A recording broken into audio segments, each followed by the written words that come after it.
Afadhali nimekuwa na mpenzi wangu. Maana leo alikuja mama yako nyumbani. Basi alipokuja nilivyomuona ndo kwanza nikastuka. Nikajua leo kafika nyumbani. Sijui itakuwaje hapo. Lakini nashukuru Mungu. Yaani leo alipokuja kidogo alikuwa tofauti na vile siku zote tunavyoonana. Yale toka nielekeza bwana, achana na mwanangu. Kama unataka amani na utulivu, kuwa tumbali na mwanangu. Hivyo tu.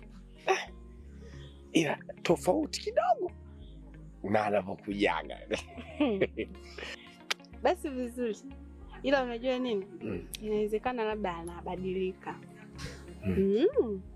Hapo inatakiwa tu ajue kwamba wewe ndo mkwe yake. Kwa labda kaanza kulijua hilo.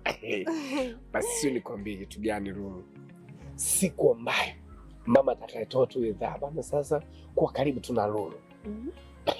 Sio nikwambie.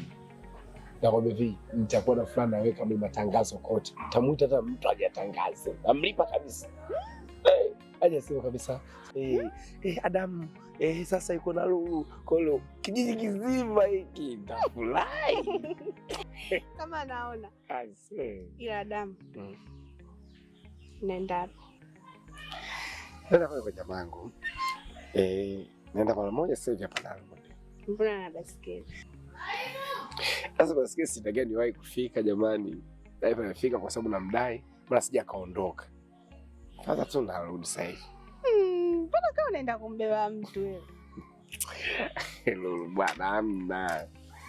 Ila baadaye sitakuja. Taangalia. Kama ratiba itaruhusu, nitakuja. Kama sitakuwa na majukumu. Sasa baadaye. Ulako kampe. Ndio nani? Hata wewe tu.